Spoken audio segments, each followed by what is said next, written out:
Olá, alunos do Colégio Francisco de Assis, do primeiro ano. Meu nome é André Luiz, sou professor de língua portuguesa. E na videoaula de hoje nós vamos falar novamente sobre o livro Senhora, do José de Alencar, o nosso livro paradidático, tá? Duas questões da P3 sairão desse livro paradidático, abordarão o conteúdo desse livro. Eu vou fazer um apanhado geral para a gente poder comentar na nossa live de quinta-feira, tá bom? Então vamos lá. Primeiro, para falar sobre Senhora, um livro do Romantismo, a obra de 1875, tudo bem? José de Alencar, ele foi poeta, romancista, dramaturgo, crítico, jornalista e político literário. Ele é descendente de família rica e tradicional, ele pertence ao período do romantismo na literatura brasileira.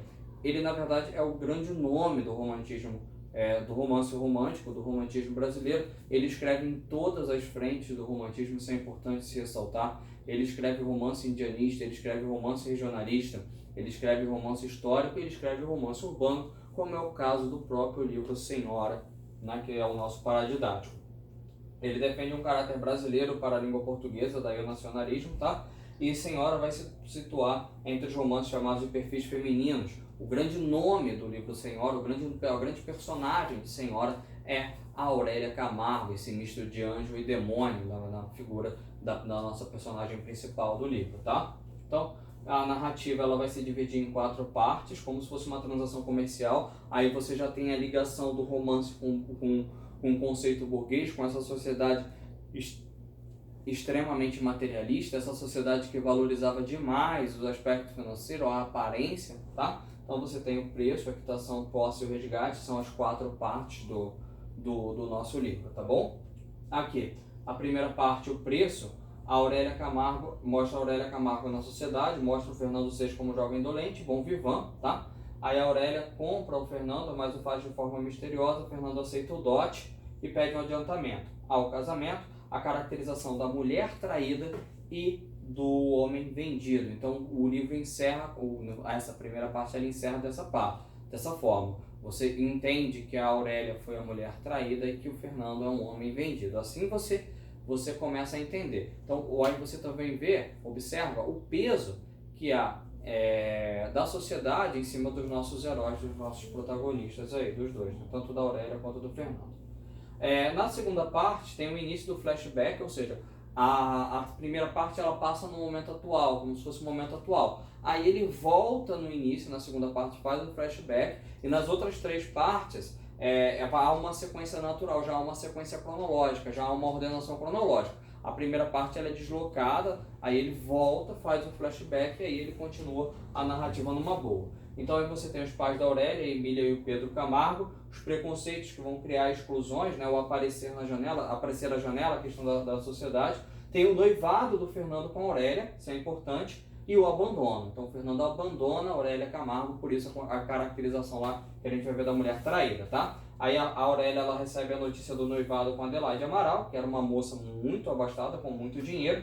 Então, aí no final do romance, na verdade, no final dessa parte, a Aurélia ela sai dessa moça pobre e ela se torna uma senhora rica. Então a Aurélia sai de uma moça pobre, sozinha, abandonada, e se torna uma senhora rica, tá? A posse é a terceira parte. Então você tem a noite de núpcias, né, o castigo da Aurélia. Ela se mostra mas aí ela ainda se mostra como uma mulher apaixonada. A Aurélia é essa mulher dicotômica. Ela ama o Fernando, mas ao mesmo tempo ela quer a vingança. Então há uma construção da Aurélia muito interessante, da mulher que é um anjo, se aproxima muito esse anjo romântico, a mulher anjo romântico, e essa mulher demoníaca, capaz de uma artimanha para humilhar e para maltratar o Fernando, como a gente vai ver, né? O orgulho e a reação do Fernando, aí tem um duplo papel, assim, só as humilhações que o Fernando sofre também estão nessa parte, ela começa a castigar bastante aí o Fernando, né? Então aí, o duplo papel, em público eles aparecem como um casal feliz, mas na intimidade há muita dor, muito sofrimento. Então essa terceira parte mostra um pouco isso, como era esse casamento deles ali nesse momento de horror. A quarta parte é o resgate. Aí vai a intensidade dos caprichos e as contradições de Aurélia. Como eu falei, a Aurélia era uma personagem dúbia, ela é uma personagem contraditória.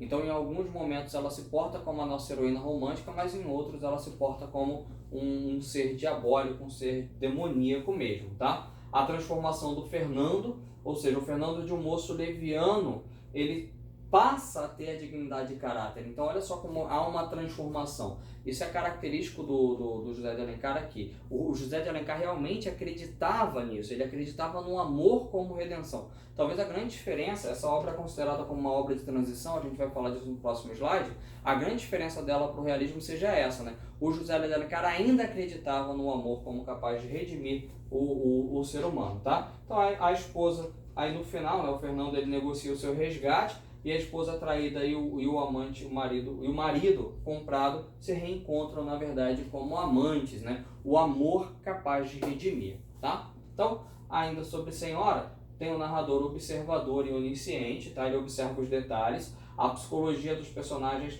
vai misturar o romanesco com a realidade, aí você vê que esse livro é um livro de transição, um meio de transição para o realismo, tá? Então, um romance contextualizado no mundo capitalista burguês, eu falei para vocês, há vários caracteres que indicam que a burguesia, essa sociedade materialista, ela influencia demais no comportamento dos heróis, tá? Então a questão do dinheiro, da necessidade de subir na vida, a oposição do ideal e da realização amorosa, então você tem essa construção que traça muito pelo financeiro. A contradição entre anjo e demônio na descrição da Aurélia. A intolerância, o comodismo, a postura aristocrática de Fernando, tá? Elementos românticos combinados com elementos realistas, aquilo que eu falei antes.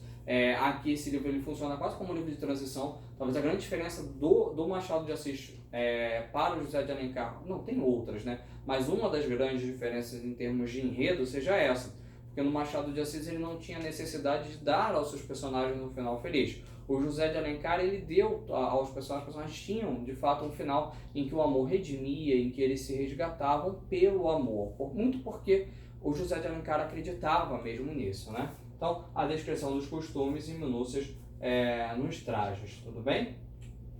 Nós ficamos por aqui, tá? Um grande abraço a todos vocês. Nos encontramos nas lives de terça e quinta-feira. Falaremos do livro Senhora na live de quinta-feira. Até lá, gente.